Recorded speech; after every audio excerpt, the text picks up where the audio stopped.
Okay, hello everyone. Welcome back to Coach's Corner.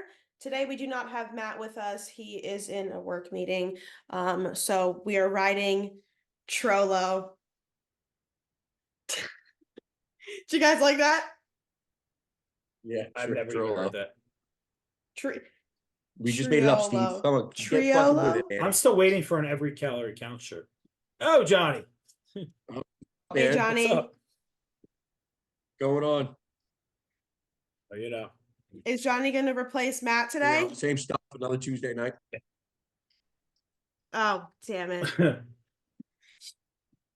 right, what you got? Questions, I Steve? got a few. Um, how do you assess if a client is overtrained or needs a deload? So I guess we'll throw it to Johnny. You want to start since you're the guest? We'll throw it to you first. Repeat the It says how do you assess if a client is overtrained or needs a deload?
Yeah.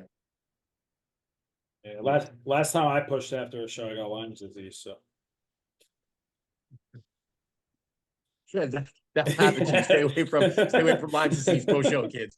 But yeah, I think if we're looking at specific metrics and feedback that we can look at, we can look across the board, whether it's blood pressure that we might be using for enhanced athletes, resting heart rate, sometimes even things like heart rate variability, blood glucose, blah blah blah blah blah. You can name all those things. Sometimes we get a little lost in the weed on those metrics, and it might not be the best thing to be tracking with everybody. So we do have to be careful of what we're tracking, how far in the weeds we're going with certain people. But ultimately, those are some metrics that we can see skewed, even if it's slightly. You know what I mean? If somebody's resting heart rate is sitting around 55 on a regular basis, and we start to see that tick up around 58, 60, 62 on a regular basis, it's a good sign that person might need to pull back a little bit, and that's an easy one to track. Most of us have those wearables nowadays, where it's a relatively easy thing to track there. But like Johnny said, also feedback that you have to look out for in terms of just general communication with the client is sleep quality is a big one. I think you mentioned digestive irritability is definitely a big one that we see pretty often. I know that's one that kicks me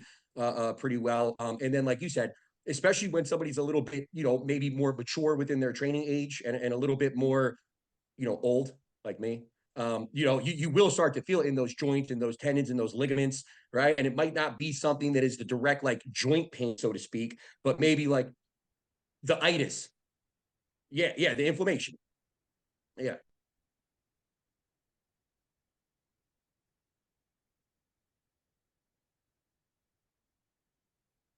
Mhm.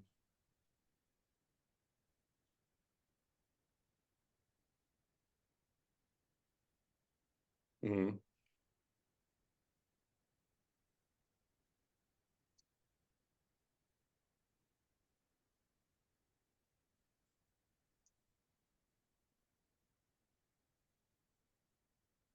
Yep.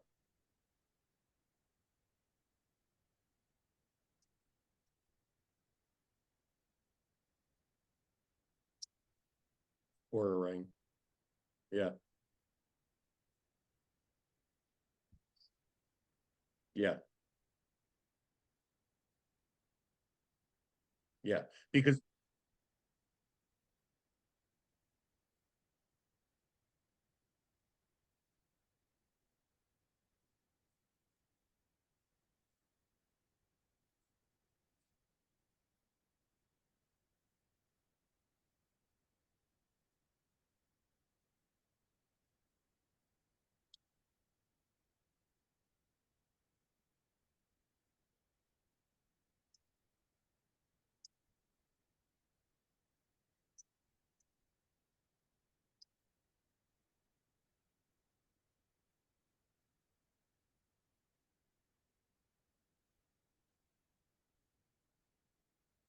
yeah. I think the training focus to me is the biggest one there too. I think Yeah. when you've been doing it long enough, you recognize that yourself from like a focus perspective, like how well you can focus within a session is definitely going to lend itself to that higher level of performance within a session. And once that starts to decline a little bit, it's almost like, hey, maybe we do need to pull back. And like Johnny said, you can do something like 50% and go in there, get some blood flow. And if somebody's really like has a gravity to going to the gym and that's part of their mental health or part of their well-being, but at the same time, it's almost like, hey, especially if it's a competitor in a growth phase, specifically, or in a prep for that matter, it's almost like, hey, maybe we need to pull you out and rinse some of that fatigue almost entirely for a few days at least to be able to go back in there and at least enhance your performance in the sessions thereafter. Another point I just want to make real quick on the wearables before you guys hop in here is the other thing with that is the lifestyle, because like Johnny was saying, it gets hard to manage sometimes when you're looking at little things. We were just talking about a client of mine that's a CPA. It's tax season. You know what I mean? I wouldn't expect her HRV to be perfect right now. You know what I mean? So it's like, where do we draw that line between, what is something that we need to really be, maybe a little bit more urgent, if you would, about, or something that's just par for the course based on their lifestyle and their, individual habits and things of that nature. So anything you guys want to add? Sorry, go ahead, Steve. No, go ahead, Maria.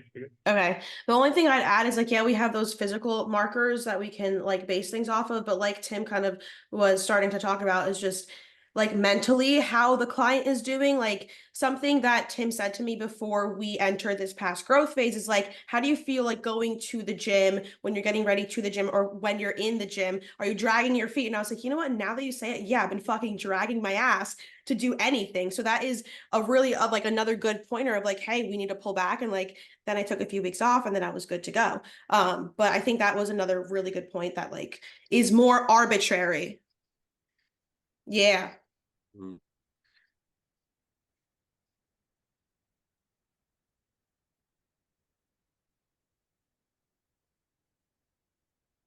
Mhm.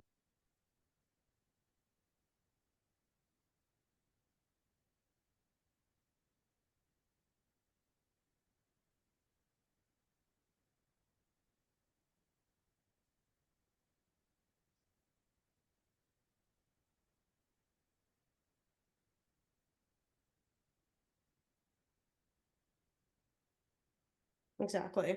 Yeah. Mhm. Yeah, I would say motivation and sleep. I mean, obviously just two markers to look for, but I know we touched on this last week, but like, and Johnny knows personally for me, I just like to take off.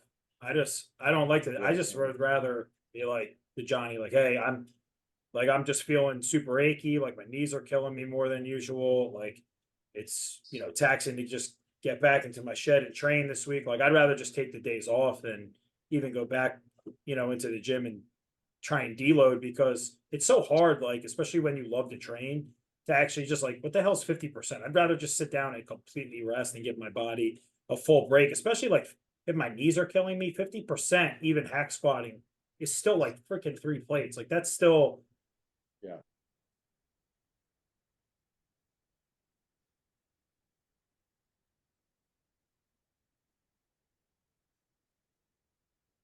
That's what this is. It is an auto. Yeah, but last, Like there's already that baseline level of inflammation that's there, and then we're training, pausing that additional inflammation. It's almost like we got to manage this the best we can, and like get rid of the thing that we know is there that's going to amplify the inflammation. yeah, You know what I mean? I think like last, let's say last January, I think if you remember, John, when I got PRP in my bad shoulder and it was like a shit show and it like inflamed. They had to give me prednisone, and then the prednisone wrecked my stomach, and then I just didn't want to train. I think I trained what 3-4 days that whole month. You were like, Steve, just rest. It's not even like worth it, because then you start getting hurt. And then I did a really intense leg day, and I didn't get anything from it, but my knees aching for a week straight. Like I was just chill out. Exactly. No when to quit there. Yeah.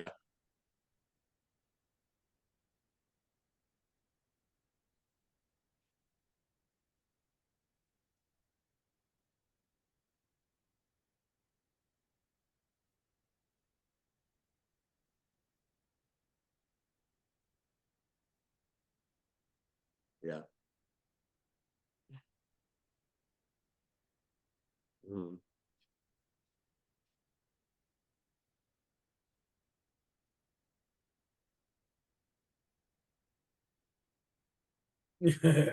Yeah.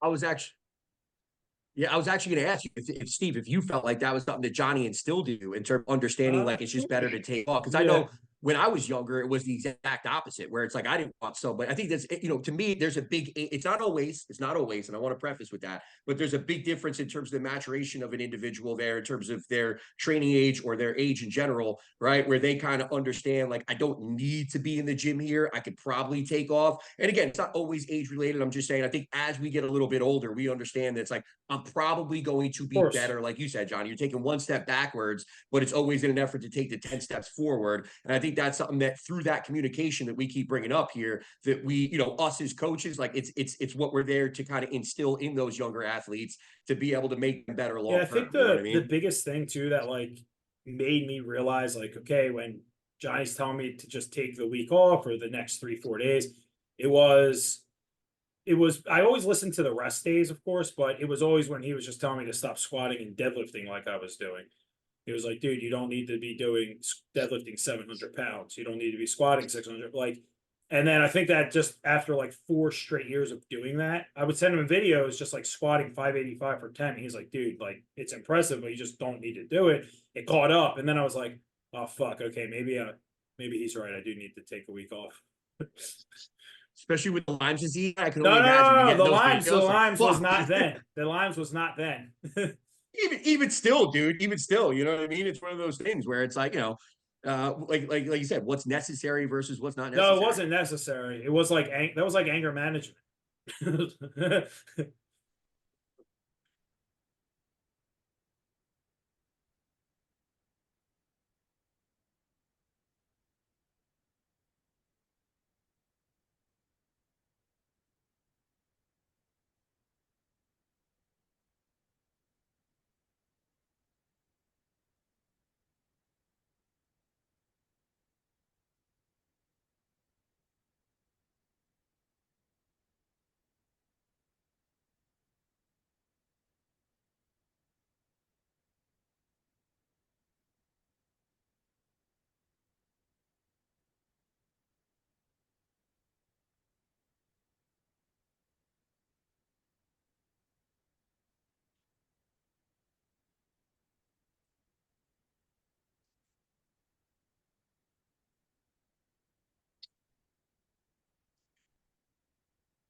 Mhm.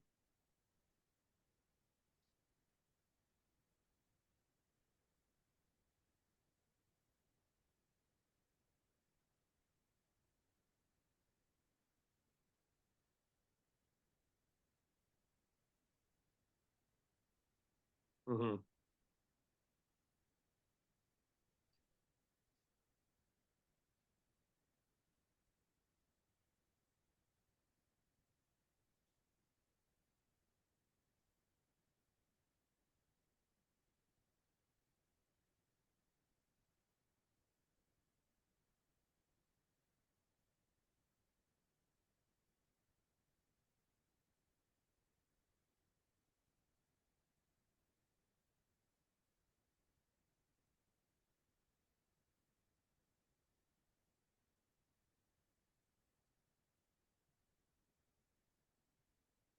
Yeah.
Right.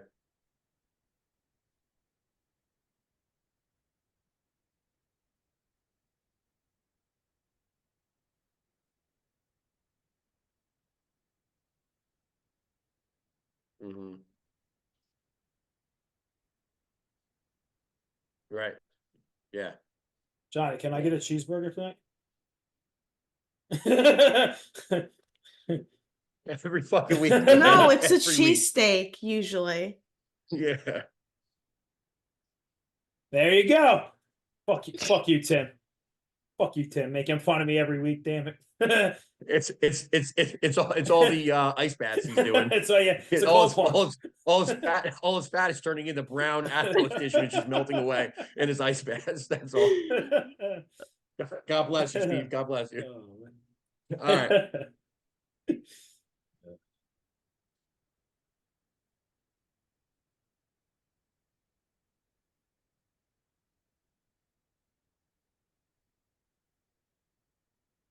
Yeah, I think all of it.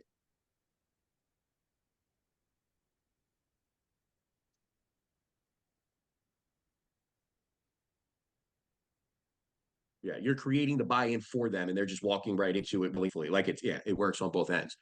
All right. So next question I got here is how long to take between shows for best health and or growth. So really two different questions there. And I reached out. This one is a female looking to improve in her respective division. Wait, Tim, what was the first one? How long to be healthy? How long to take for a proper off season to for maximum health outcomes and or growth. I think everyone's different. It depends, like, yeah, where were the drugs at? Mhm. You know, right? And things like that. That everybody takes a little bit longer to recover. I mean, I know at For least the length of prep. Also yeah, depends on you know, length of prep. I was going to muscularity. say how lean they were, right? Mhm. Now, some people's hormones take, especially her, how long to take a period to come, like a lot of different things with the health regard. And then the improvement is really, again, genetics and how adherent, I would say, an individual is to what the coach is telling Yeah. them to do. Yeah, I would usually say unless we're at a certain level and we're really trying to chase something, even then, obviously we have to be careful. But unless we're at a certain level, we're trying to chase something. We have dates that we're looking to, accomplish there within a certain period of time. We're getting certain feedback from judges, and it's a very real context. Context is very like specific to a particular scenario, right? Outside of that, what I'm usually going to shoot for is at least the time that we guided, plus about 50% in terms of time off. Right. So if I had somebody dieting for 5 months, I'm looking to have that person off for the next, whatever, 7, 8 months, something along those lines. Right. As a really rough guideline and or estimate. But to Steve's point, that's where we're doing things like getting blood work, right? And making sure that we're well set up in terms of that age, in terms of, whether it's the hormones, whether it is specific to thyroid hormone, sex hormone, yada, yada, yada. We want to make sure that all those things are back online. Obviously, we shouldn't even be in a growth phase until we're talking that. So like, what has the off season look like? To me, an off season should be just as structured as a prep is in terms of, again, growth phases, any type of cleanups that we have to do, health monitoring, monitoring and health phases. And then it's kind of like, what is the goal at hand? Like Marina was saying, what's your level of muscularity? Where are you at within our competitive process? Are you somebody that's a new competitor? Do you have a little bit of experience under your belt? Because if you have some experience, in my mind, why are we rushing back into a contest prep? If you have a goal of being able to be a good competitor or nationally, on that national stage gunning for a pro card, the reality is we don't need to be on prep unless we're ready for that level, right? So it's like we're in an off season until we built the amount of muscularity, we built the shape that we need, we built the foundation that we need to be able to go into our next prep and get to that national level stage and prove our worth on that level, right? Yeah. Does that make sense? 100%. So to me, it's really good in terms of growth. It's really going to come down to those factors. Like, is our health in place to be able to grow? And once we have started that growth phase, what's been the result of that growth phase? And are we at a point now where we're confident going into a prep? Right. And then from a health perspective, I'm really going to run that all the way back to blood work and run with those labs until we get that. And then from there, it's a matter of, okay, how long do we feel comfortable sustaining this level of health? Because as we all know very well, we can't go through a prep, fuck our entire health up, and then say, oh, we got good labs back. Okay, let's go right into prep and do exactly what caused us to be here in the first place, right? So I think those are the two things for me. When it comes to health, it's going to be based on your health and how long we can sustain it for, right? As a good measure of understanding that person's resilience and where they're going to be at. And then as it relates to growth, we're looking at it from the perspective of, okay, what's the goal here? And if the goal is to be a top level competitor, then we don't need to stop being in that kind of growth phase and looking to improve as a competitor until we're at the point that we can step on the stage that we're really looking to step on.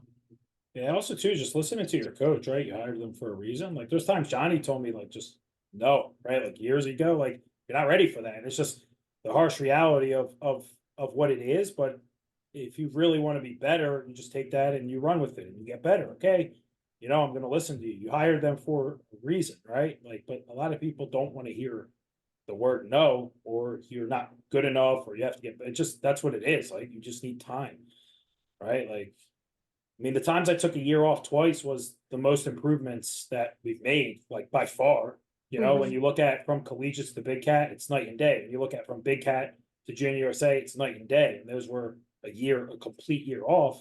And it's just like my weight was the same, right? Like in the off season, I've never gone like over 245, almost 250, but it's just the density. It's a whole nother year of training, right? Busting your ass, letting the food stick, and just having more muscle maturity. The one thing you can't replace in this world is time. You know what I mean? There's no drugs that's going to give you more Nope. time. There's no, you can't go into the gym and do multiple training sessions in one day. Like, you just need time. You know what I mean? That's And the some people reality need of to it. accept they need more time than others. Again, genetics. Yeah. And that's for both health or Right. growth. Yeah. I mean, it really comes down to both Yeah. ends of the spectrum there.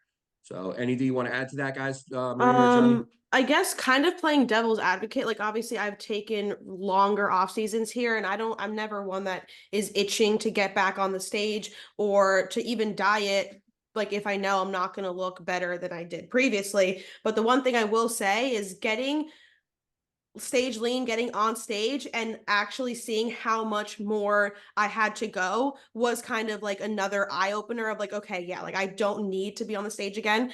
So kind of playing devil's advocate in a bit where sometimes it is nice to get up there and like see how much you actually kind of suck to be able to then go back into like a growth phase and understand like you have to sit there for another few years to be able to be at that next level. Well, to put a little bit more context to that, when she says to see how much more she sucks, she's talking about, after winning overall, now she knows that she's got to go back because it is true. Yeah. You know what I mean? Like, it's like, you could win an overall and like, that's all fine and well. I know some people get, a huge erection after winning that overall. Now they're ready to take on the world and become a pro.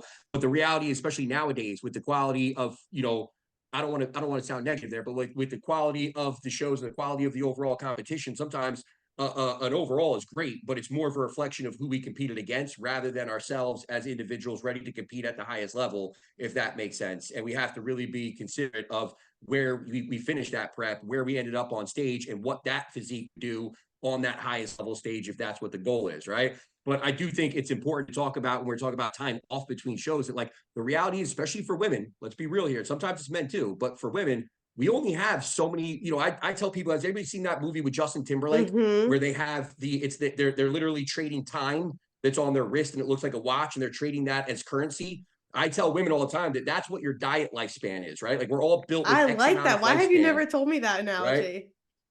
because I haven't needed to, because you do take 2 year off I seasons. like You know what I it. mean? But like we all have this lifespan within dieting, and there's definitely things that we could do if you're working with a good coach to be able to maybe extend that lifespan a little bit. But the reality is there's some of us that might only have, whatever, 1, 2, 3, 4 preps in us in entirety, you know what I mean? Without causing ourselves severe issues or potential issues at the very least, on the back end of some of these preps. So sometimes it's more a matter of, hey, let's make sure that we put in enough time to be able to really make sure that these times that we are able to step on stage are the best opportunities for us. You know what I mean? We have Dom in the chat now too. What's going on, Dom? We have the episode with Dom on the Every Calorie Counts podcast where he literally spent an entire hour plus talking with Dom about, spending time, with clients in between shows to make sure that we get the highest level outcome that we can with these individuals to take them to the next level.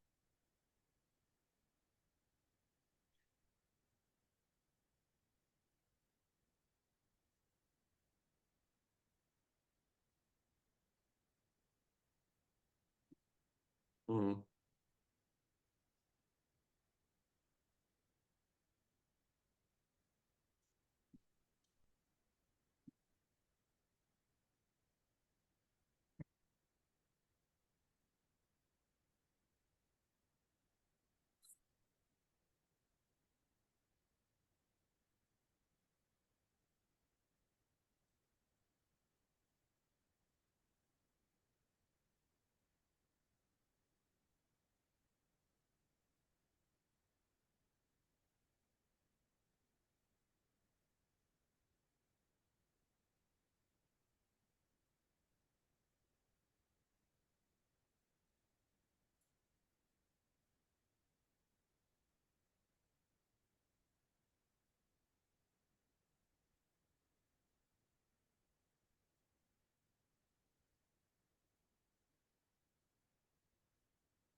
Exactly.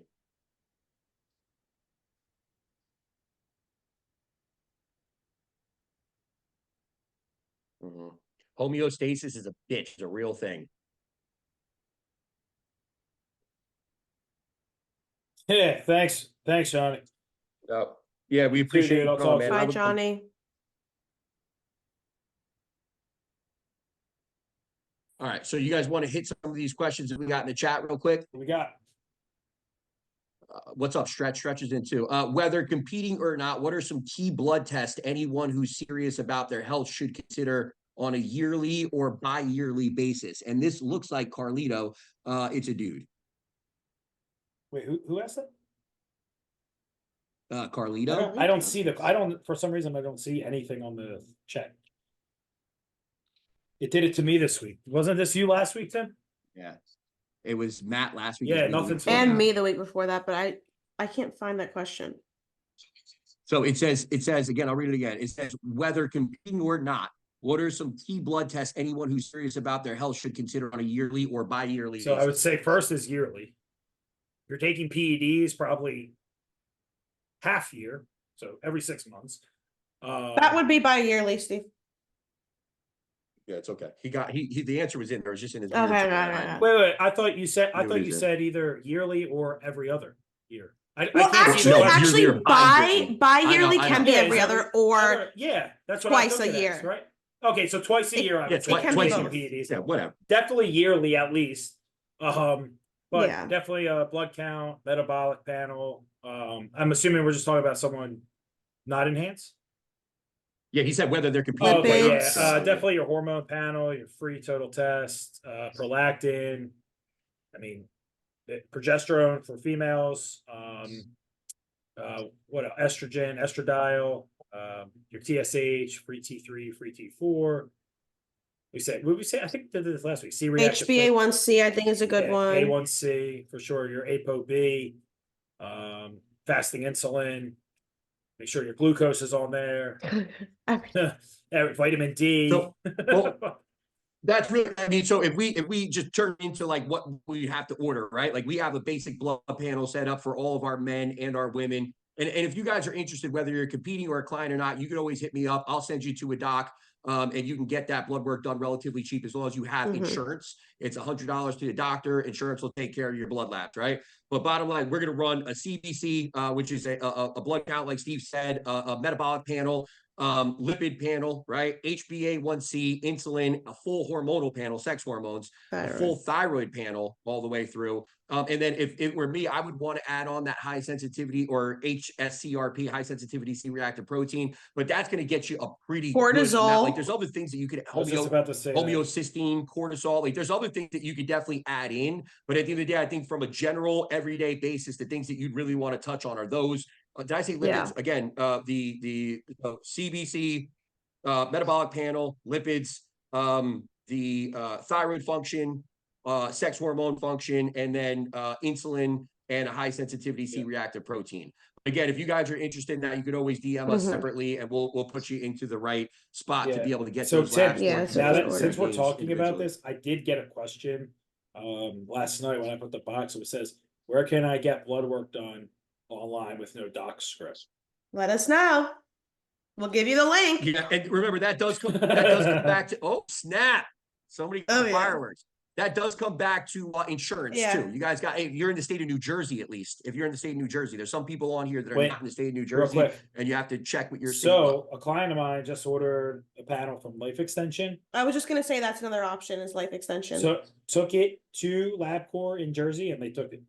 Oh, they did? Really? Yeah, normally you have to go to like PA or something, but I don't know if it was I told him, I said, your shit must have been an accident because I've done that twice Yeah. and they didn't take it. they don't take it. But yeah, Yeah. life extension is another good one. It You would found just be out somebody of who doesn't give a pocket. shit about their job. I think. Yeah, it's true. But that's just out of pocket. So if you don't have insurance, that's where you would go. So who you deal with, Tim, is takes insurance? Yes. I'm gonna have to ask you about that. Hmm.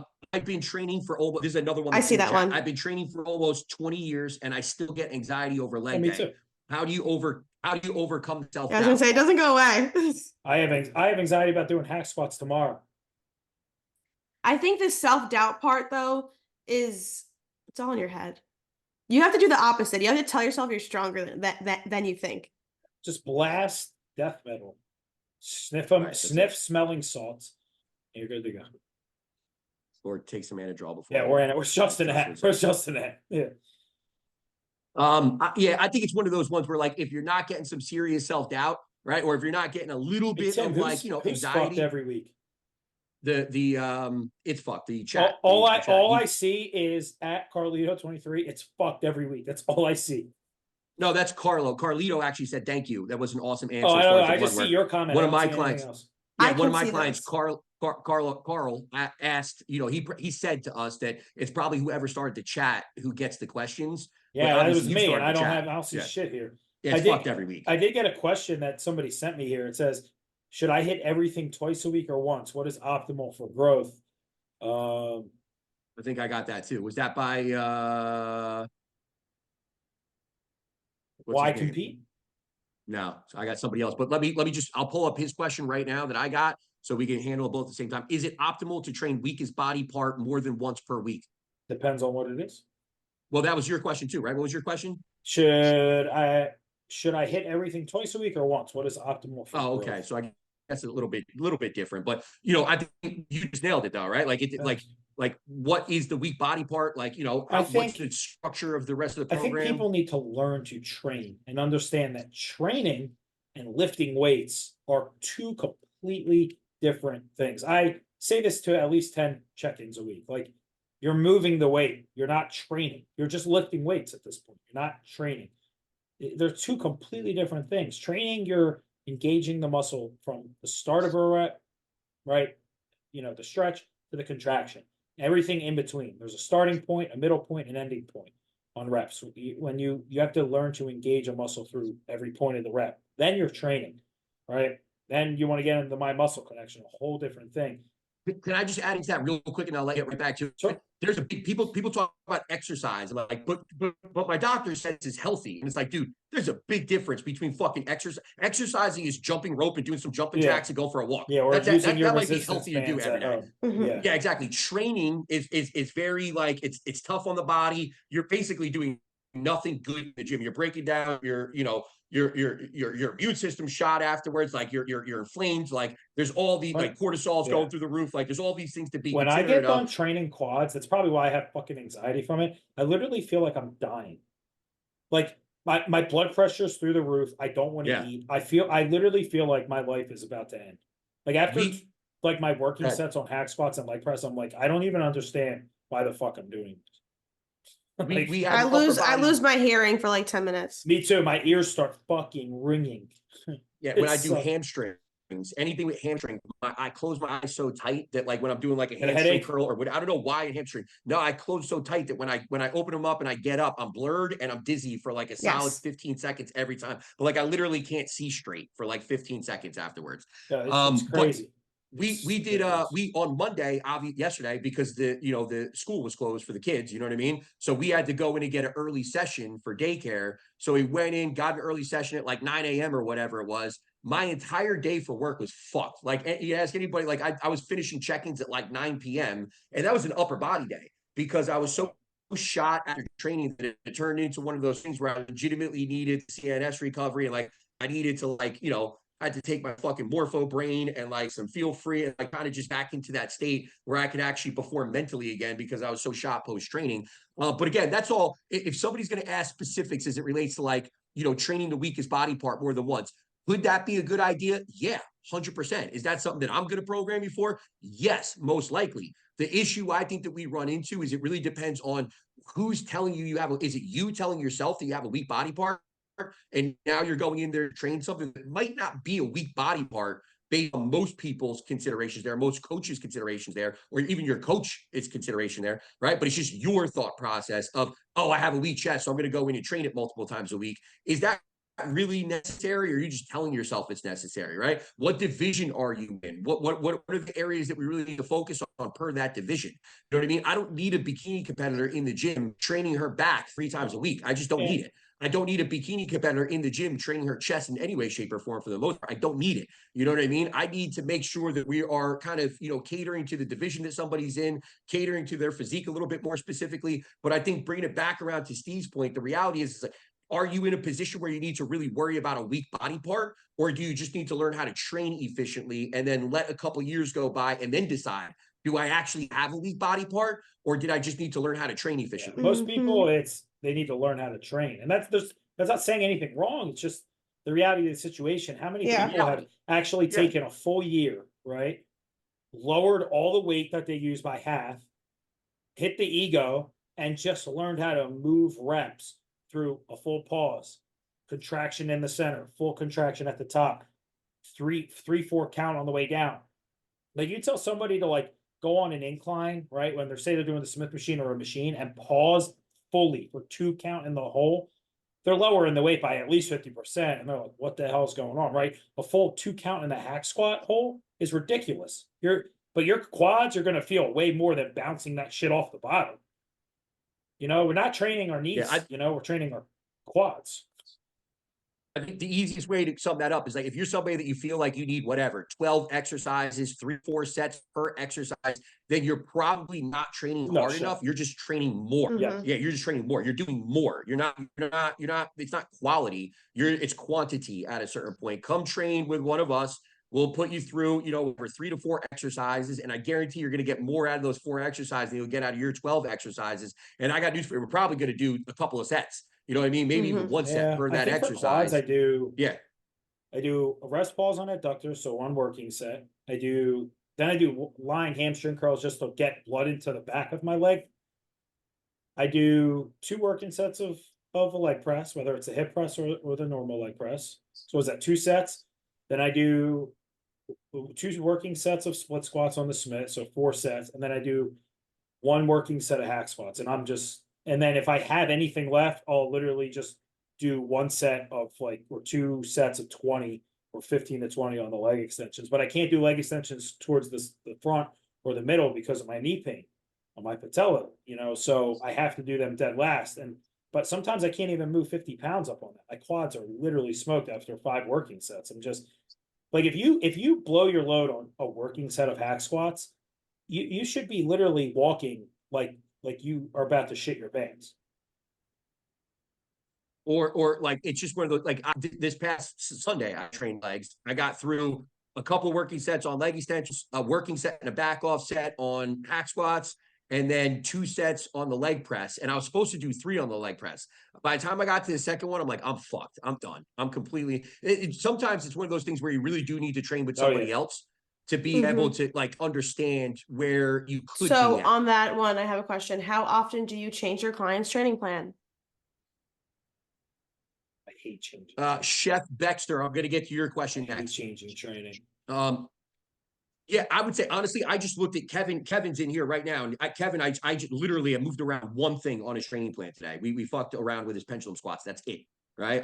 He's been on the same training plan since July, right? And he's still making good progress. So and when I say still making good progress, I mean literally watching his pendulum squats today, counting the reps on the weight that he's on and knowing exactly where he's at relative to previous weeks. And again, we just made one manipulation there. I told him it's time to change his training plan. No, you're wrong. It's been like 9 months or something like that. So we are going to update his training plan. But at the same time, he's been with me now for probably over a year at this point. Definitely over a year, well over a year. And we've had 2 training plans the entire time. I was going to say not very You know what I mean? frequently.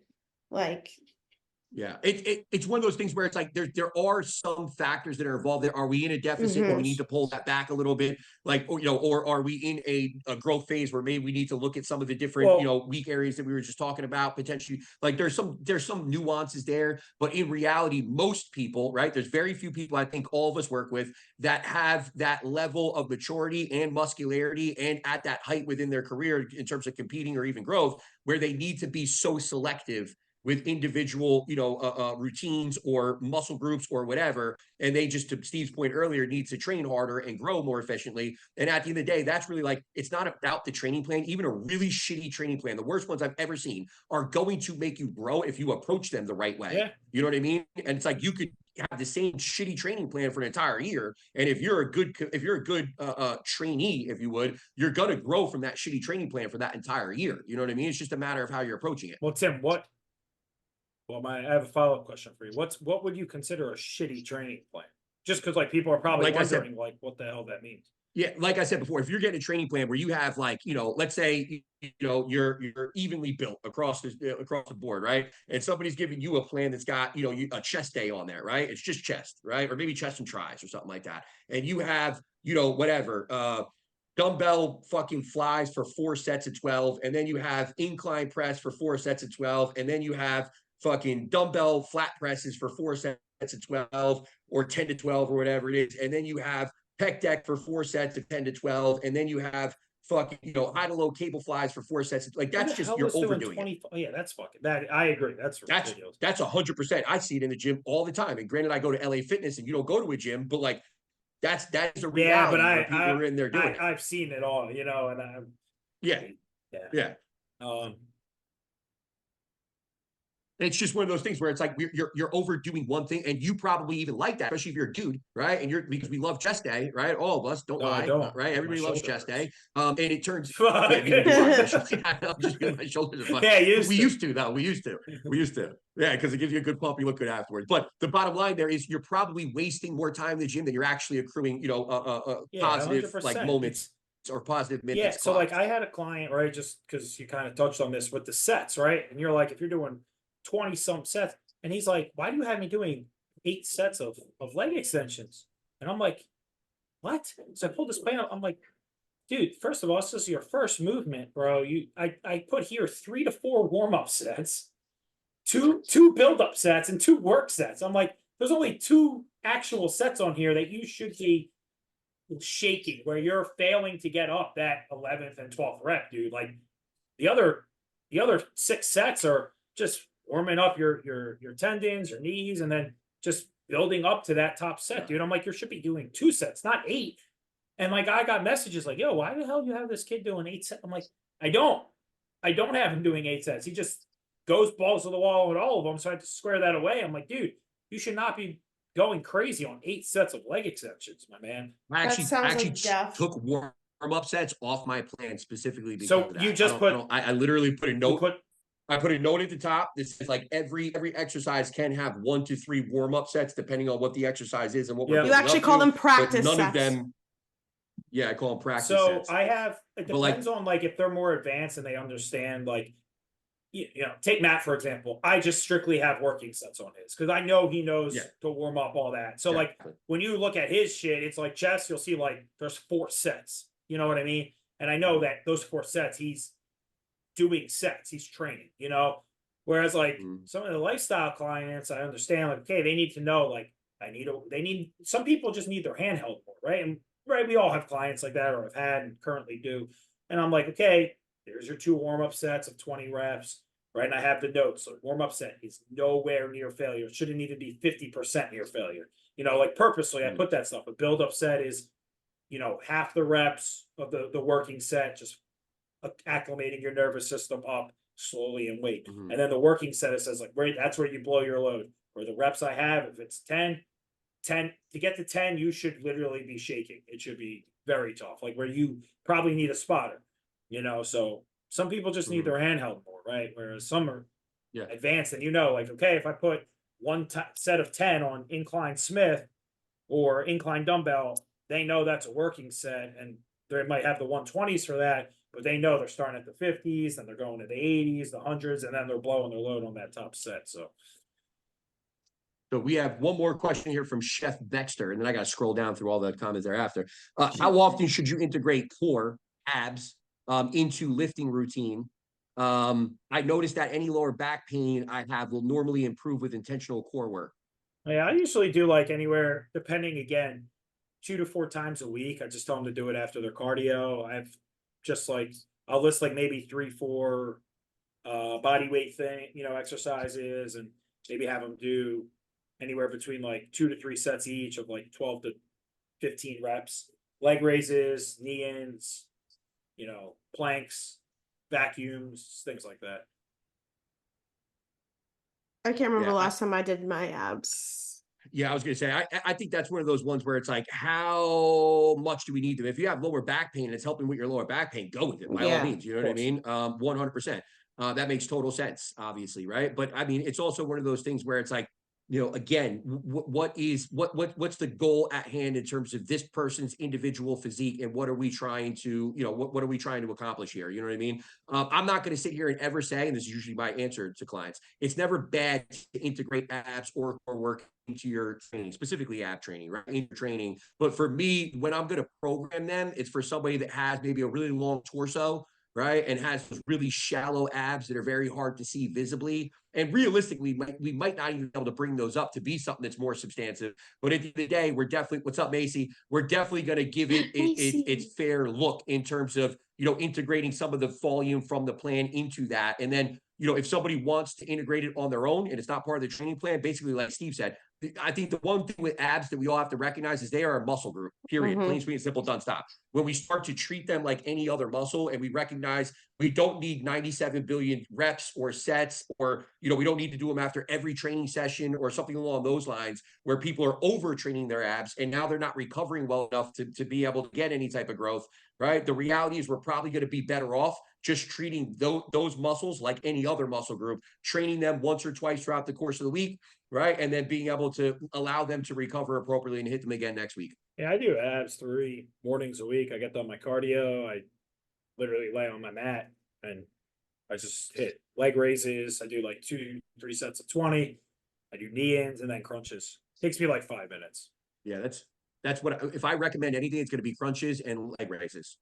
That's Yeah, plenty. that's I all. need And to do then snaps. I earn my cheeseburgers. I haven't done abs in God knows how long. 2 cardio questions.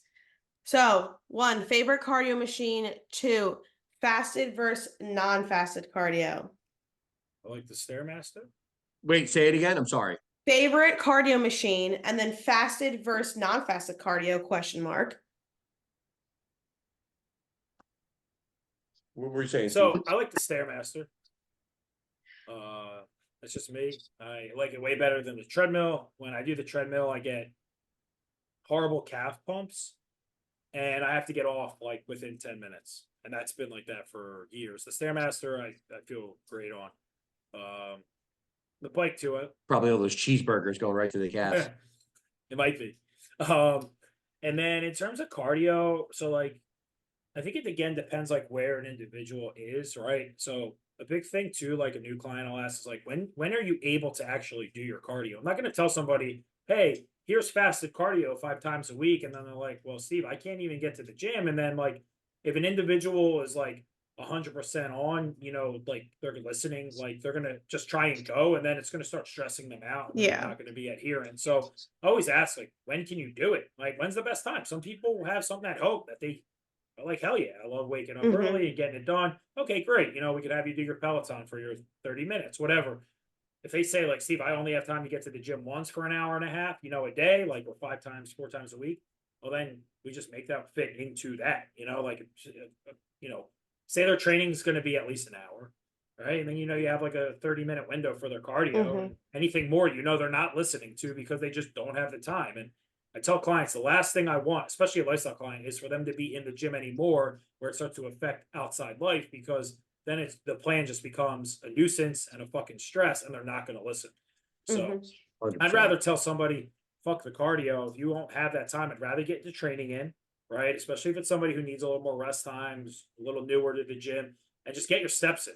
Here's your steps. We'll increase your steps maybe by 1,000 or 2, and just fucking go for a walk or pace in the gym, between sets, right? I'd rather get the stimulus from the training in, but yeah, then for a competitor, okay, now we're having a completely different Yeah. talk. Like, listen, are you a female? There's a chance you're going to need double cardio sessions in the morning and post workout, right? At some point in this prep, let's choose your hard, right? Do you want it in the morning and do you want it post workout? Or do you want it post workout and do you want it at night? You know what I mean? Like, what do you want? We got to, but if you need double sessions, let's establish that now. So we're not throwing in extra stress of you stressing out of when you're going to get this shit done, what needs to be done midway through a prep, so. My favorite cardio machine is stairs. I think it's hard to say it's my favorite because I hate cardio, but You really? stairs. Yeah. How much cardio though? Like, I mean, if you're doing an hour and a No, half. I of hate prep, like, cardio, period. The Yeah. highest it got in prep was Yeah. just, I think like 60 minutes it came about to. I think I was doing 600-ish calories. So that was like an hour. I would just like watch shows. Like I would, what is it called? Habit stack. So I would I only can't- allow I myself to can't do it. watch. I can't What? watch anything when I'm Oh, on I have cardio. to. I have I to. can't. Yeah, so do have I. to. I have to. My I have brain to. I just fucking hate wanders. cardio. I can't do it. Yeah, but then fasted versus non-fasted, you kind of touched on this, like Steve. It's dependent on the schedule, but like there really, I don't think is any benefit to doing cardio fasted unless you have a supplement in place that works fasted. So like Yohimbine, GH, whatever. But besides that, like you were saying, if it's getting you know, someone super stressed out to have to wake up at 5 a.m. before work to go do cardio, you're going to get the same benefit, probably more if you just did it post workout because you're not as fucking stressed out. Yep. I think there's three key things when it comes to fasted cardio. And my favorite machine is an elliptical, by the way. Yeah, wait, I need to Stevie's start got to one get of on those. the elliptical because I see so many people using the elliptical, but I feel like if you're a female or a female obviously is always going to need to save their legs no matter what division they're in. And if you're a male where your legs tend to go easily, the elliptical is always my go-to. It just seems to be the thing that's going to generate the least amount of stress. And we have the ability to make it more intense, less intense as far as resistance is concerned. So I like the elliptical best, but I think that's really going to come down to personal preference in a lot of cases. I think when it comes to fasted cardio, though, it's really something that this has been a long going thing, right? It's been for as long as I've been in the game, which is too long, and more than a lot of people in this chat have probably been alive. The reality is, this has been the question mark: is fasted cardio better than fed cardio, right? And it's like we see the research now where it basically shows that we're going to oxidize a specific, we're going to burn a specific amount of fat, and we're going to burn a specific amount of glucose throughout the course of the day. And just because we alter that based on the time frame in which we're burning X fat or X glucose, the reality is at the end of the day, it's all going to even out. So even if you are going to burn a little bit more fat in the morning, right? We're talking non-enhanced, so we're talking natural. Even if you're going to burn a little bit more fat in the morning doing some cardio, that's great. It's awesome. But again, now you're just going to burn less fat throughout the course of the day, and you're going to burn more glucose, right, than you would fat. So everything ends up evening out, right? But the bottom line is where fasted cardio really comes into play. And again, there's three different things here.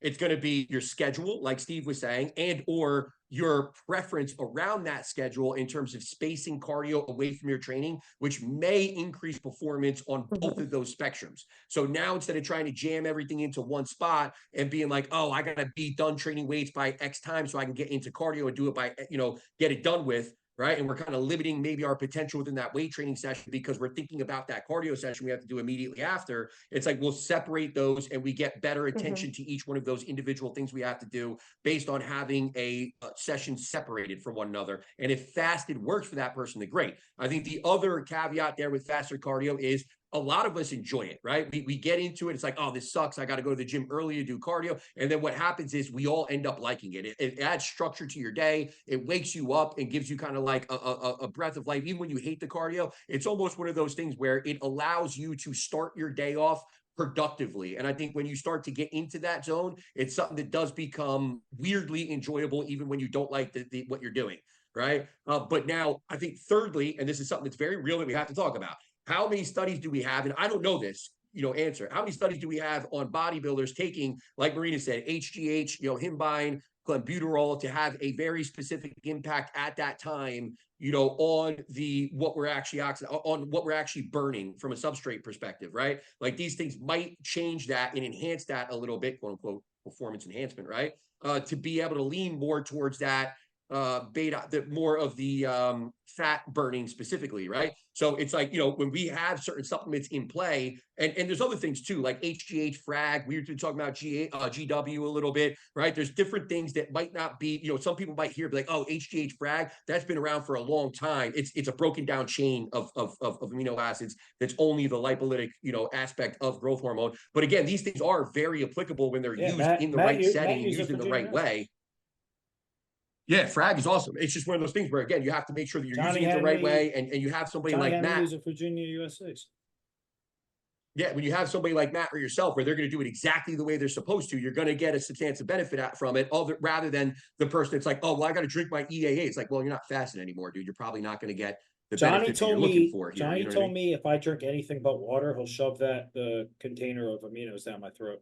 That's literally. Well, you have burgers. That's literally what his email said. He said. No, I believe it, but that's true. That's what I say 6 weeks out. I think he started at 250 twice a day, morning, fasted, and night. And then he went up to 500 twice a day and then 750 twice a day. Exactly. And that's one of those things where it's like on my plan, it's going to say you could have nothing but water or black coffee, period. No EAAs. Yeah, no, Johnny. Well, I don't drink coffee because of the caffeine. So his email to me literally said, if you drink the NutriBio aminos, he said, I'm going to tell them to cancel your contract, and I will shove the bottle down your throat. I still have the email.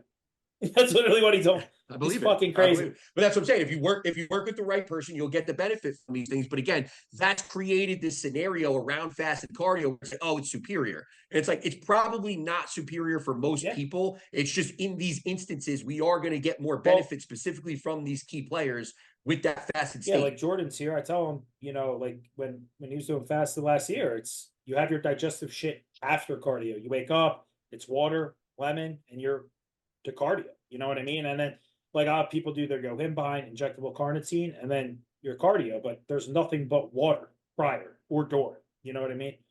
It's Mhm. it's just So water. Jordan asked the question. I don't know I if you can't see see it, but shit. I'll allow you. So his question is there a way to factor in actually running or track workouts in place of Stairmaster or treadmill? Being a natural runner, it feels better than machine based. I So it's a tricky one. If I go here and Steve, I'll throw, but it's a tricky He one loves because running. especially for He a guy loves like running. Jordan. Yeah, but I'd be worried with a guy like Jordan. You know better than I would. I've never worked with you, Jordan, but I would be worried that he would flatten out like a motherfucker Yeah, way with too quick. Right. And that'd be yeah, something you with have to really him, gauge and figure Jordan out. knows like when it comes to starting prep soon, it's like whatever cardio it is, the running we stop for the prep. You know what I mean? Because I need to know the exertion. You know what I mean, and the output. Like Yeah. And track workouts in general too. It's so vague. Like He- I personally, when it comes probably to like prep hit or a no. he competitor in flattens general, out like crazy. that's what I'm thinking. Jordan. I His Yeah. believe it. his Yeah. food That's what I'm intake saying. is Like so if you're, has to be so high. that's what I was just gonna say. Literally, I was my. So I knew we were gonna be on the same page with this, but literally in my head, I was just saying, like, dude, if you're doing track workouts, we need to feed you 600 grams of easily. carbs a day, and that's just not With going to him, be he conducive he to needs that on fucking. his high days, like two days a week, regardless, to stay even remotely full, to have anything to Full. flatten him out for the Yeah. next 4 or 5 days, you know, and tap into new believe it. fat stores. Like if Jordan's doing say 35, 40, 45 minutes of cardio and he's running, he'll just flatten out. Mm-hmm. I believe it. 100%. Yeah. And see, that's the thing. It's like it really is going to come back to you as an individual, and how. But I would say the only reason why this is even a conversation for you, Jordan, is because An you athlete. are It men's was physique. also Well, yeah. he's men's physique. Yeah, like again, track workouts are probably going to eat your legs away if you're in a Oh, yeah. division where those legs have to Mhm. be My- on stage. my What were you fat I gonna was say, Maria. gonna Randy? say that if it was like a me lifestyle either. person and like we're not looking for some type of like aesthetic look, then cardio can be whatever you want it to be. Like course, who is it? 100%. Ashley Kaltwasser during her preps, she does Orange Theory, or she'll do like 4K runs or whatever it is. I mean, she is again a competitor, but like I mean, if you have a lifestyle client who enjoys something like Zumba, like that's cool. Like go do that as your cardio and track it.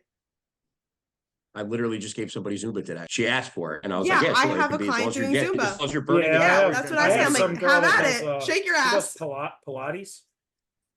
And Mm. she Oh, does like I just Pilates? really enjoy doing it twice a week. I'm like, okay, I'm not gonna take your Yeah, fun that's away. Like fine. you're a lifestyle Yeah. client, you know what I mean? You do the workouts I tell you, you eat your diet, like have fun. Yeah. Okay, this one's cool. A good question too. Supplements. Difference between a lifestyle client versus a competitive client. So So I I'll think we say, should like- take PEDs out of the question, obviously, what do you mean? because like competitors will be taking PED. Well, some will be taking PEDs. Like that's one big Wait, what's the question? I'm sorry. supplements. Difference between a lifestyle client versus a competitive client. Tim, were you harassing people in the comments again? No, I was can't just see well, them. maybe a little bit. I was just laughing. Oh, who does that say? MILF MILF Lover? Lover's in Oh, there. that's all I Yeah, No see. and he- lover. All you see is no He's got a lover. question too. I got a question for Milf Lover. Man, he didn't ask me shit. That's because he wants to know. He's asking me to ask you. Oh boy. Hit me. That's what we'll All right, go wait, with. wait. All right. Okay, wait. Hold on. Marina, back to your question. Sorry. Supplements. Difference between lifestyle client versus competitive client or competition client. So I'll say obviously an enhanced competitor is going to have more just health supplements in general. You know, we want to obviously be covering a lot more, you know, potential health markers like the organs, right? Liver, kidney, heart, blood pressure, supplementation, things like that. Versus a lifestyle might just, at least for me in general, just vitamins, right? Maybe something to hit the liver, like an NAC I'll put in. a multi-fish oil, maybe CoQ10, B complex, vitamin D and K, C, things like that. And then it depends on their intake form, obviously, if there's anything else that I feel is warranted, and you could throw some things in, like some females might need, something for like their hormones, like a thyroid boost, things like that. So, again, it just depends, but again, the difference is you're gonna have a slew of things to protect the organs and overall health, more health markers with a competitor who's enhanced them a lifestyle. Yeah, what do you got, Marina? I think that besides the PEDs and then covering your bases as far as health because of the PEDs, it's not a big like difference between the two because there's still humans with a functioning body that we need to potentially address things via blood work or whatever. So supplementation, I feel like can look the same dependent on like what that actual person needs based on their Right. labs and so on and so forth. So to be more, I think to kind of follow up with that and make it a little bit more like, supplementation should be specific to the individual's needs, period. If they're Yeah. competitive, obviously, like you guys already said, we need to cover certain bases. If they're non-competitive and we're trying to make them the best version of ourselves, there's going to be like, well, you could go all the way down to like, if it's a meal plan, you've already put your meal plan into Chronometer. We know exactly what kind of vitamins and minerals you're going to be having through that meal plan, and to revert or to reduce any type of deficiencies that might show up there. Like I just did Taylor's new meal plan, right? And like, the one thing that I couldn't figure out for her was we had three things, right? She can't have any fish, nuts, or seeds. So I was having a really hard time getting any omega-3 in her diet. It was really outweighed by omega-6. So, to generate a little bit more of a anti-inflammatory support there, I had to get omega-3 in her diet somehow. So everybody saw the other day, well, not everybody, but some people saw the other day, she was blending up a shake with kale in there. Kale was one of like the only ways I could get additional omega-3 in her diet. So I was loading she it can't up have with almond kale. butter, mac nut oil, avocado oil. No. That's why Yeah. all her cookies Well, are nut free. With Jordan, it's tough too because he has an allergy as well. So I load him up. It's olive oil, grass-fed butter. Can't have almond butter. You know what I mean? I you know, love butter. Avocados, I load him up on things like that. So it's tough. Yeah, so there's so it was the omega-3 we had to kind But of he work can have out. fish We did the oil. best we That could sucks. there. She And then, can't. yeah, she can't even Damn. have fish oil. But yeah, she can't even have like ALA from like Wow. flax or anything like that. No seeds, no, yeah. So we also couldn't find a good source of vitamin D for her that fit within her caloric range for her diet. So we added in vitamin D via supplement, and then vitamin E was another one that I couldn't get. I couldn't get it out of a food source for her. So I had to add in a supplemental vitamin E. But instead of adding in any vitamins and minerals based on like, well, this is going to be good for this or this is going to be good for that, we're going to be more particular to what is the diet, what are we not getting through our whole food sources, and can we change that from a whole food source by adding or subtracting something, or do we need to add it in through supplementation? But again, that's going to be very particular to the individual. And like Marina said, there's going to be specific things that might pop up from an individual, whether it's their history, whether it's their blood work, whether it's the goals that we're trying to achieve, and different things that might be happening from a lifestyle perspective that we might put in there to be able to protect or to be able to generate a little bit more ease within a certain situation. You know what I mean? Whether that's thyroid support, stress resilience, sleep support, whatever the case might be there. What's up, Bob?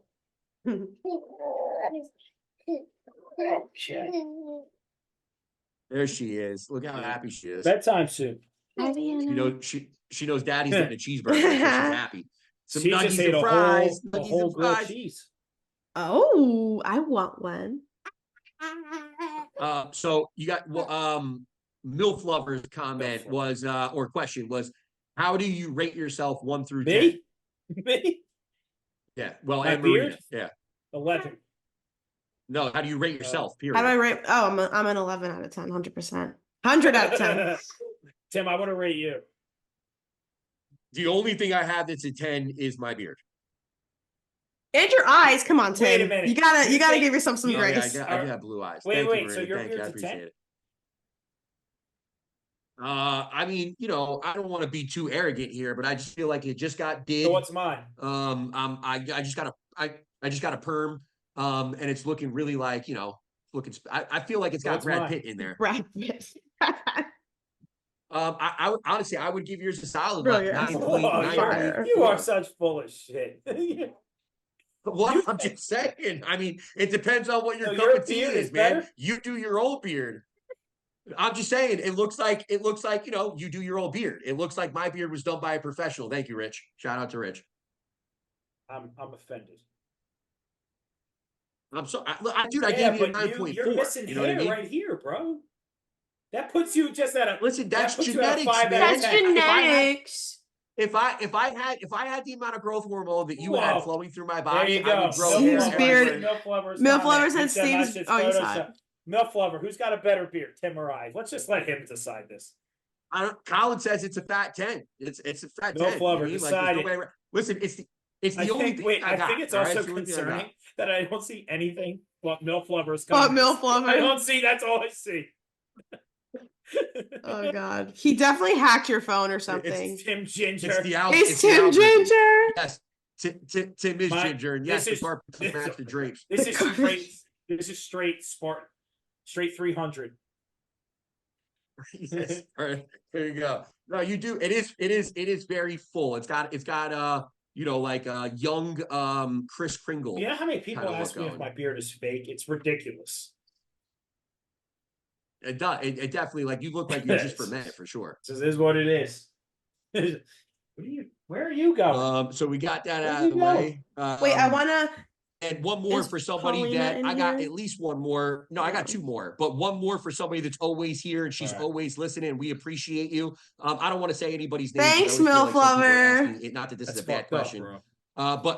But for the person that asked this question, we appreciate you always being on the call here. Best OTC GDA, so glucose disposal agent. It's over Matador. the counter. That's a good one. What about Wait, you, sorry. Marina? What was the question? She's getting it in. What's the best over the counter GDA or glucose Over the disposal counter agent? GDA. I said Matador. Matador. What's That's the a one great that we would use, Tim? Oh, GDA. GDA Max. New Ethics. Yeah, GDA Max is a good one. To be honestly, Metformin. I guess if we're going over the counter, I'd probably go Matador too. Honestly, I'm not a big fan of some of the ones. She listed some specific ones, and I'm not going to be there. I'm not a. We've worked with people plenty with pricking their finger and actually testing this stuff. And years ago, you know, Matador was one that, you know, it wasn't all that long. We're talking like 2018, 2019, somewhere around that time when Project AD really took off. But I used Matador with multiple people, and we checked their, you know, blood glucose after meals. And then we did have those same following days at the same time of the day, check the blood sugar again. And Matador made a significant difference. And it's something that you can test, you can see it, at least in some, you know, general concept there. It might not be, you know, super accurate because there's other things that are going on, but Matador did make a pretty good difference. And it's something that I still use in plans today. What about Barbie? Oh my I see God. the dog. Yeah, Leo fucked that thing up. Yeah, I don't know what happened to Barbie. right. Do you have one you want to throw out there, Steve? I got one No, more no, I no, want I'm to get good. done here. All right. Which pro do you feel like you match personalities with most? Oh, Yeah. I don't know. This is Bernard's question. So Bernard's another one that's a loyal I have- listener and I follower. honestly have no idea. Yeah, I don't know. I don't know if who's the one that's the most recluse, doesn't go out, stays to themselves, and like you know, just works and handles their kids all the time. Who's That's that? me and you. Is there but is there a bodybuilder that does that? I'm saying that would be who we match up with the Yeah, best. I don't really pay attention that much. I think, can I do Marina? Oh God. Me? Like Marina, you? yeah, Marina I'm is what? yeah, you're gonna match best with, I know you're gonna love this. What's that chick name? Laura. Oh my God! Don't offend me like that, Tim. Laura, I don't know what, hell I is don't even that? know what her name is. That chick, Laura Lee. I don't know. It's her favorite Yeah. competitor. Yeah, sure. I'm offended. I think if I match up well with anybody physique wise, it's probably Samson. I don't appreciate the laugh. I mean, 6 foot tall, black, giant schlong, and fucking 300 pounds. I feel like that's me to a T. Who with would blue I- eyes. Daughter's present. I Oh, feel I'm like sorry. I'm sorry, I little feel one. like I keep track like very really really hard, but I don't know who I would like personality wise match with. Nah. What about me and Steve? Who would we match with personality wise? I don't follow dudes. Oh, okay. I'm just talking about bikini girls. What about bikini girls? Who would we match with? I don't know. It's 2024. You better have an answer for this. You're right. Tim, we're waiting. We're not getting off here until you have an answer. I feel I'm Ashley. What's it? Coltwater? Coltwater. Yeah. Costwater? Colt Wasser. Yeah, Coltwatzer. I could do backflips in high heels. Tommy, you're fucked up, bro. You're going 0 carbs next week. And no cheat meal this week, you fat fuck. Yeah. Yeah. All right. I still have a Steve- lot of Steve gets questions, your but I'm cheat- gonna Yeah, I save get them your for cheat next meal. week. All right. Wait, you're gonna save for next week, or you want to run through? 'em No, real I'll quick? save them for next week. There's a lot. Katie sent me a lot of really good ones, so I'll save them for next week. You want to do one real quick? I really want my tacos, so honestly, no. Okay, fair enough. I want to get the Yeah, Marina's on a fuck mission. off Marina of said, here. fuck the people. Yeah, fuck the fans. I want my tacos. Fair enough. Okay, thank you All right. everyone for hopping on the live. Thank you everyone for listeing on Zoom, R.I.P. listening on the Barbie. podcast, whatever. R.I.P. And we'll Barbie. catch you next week.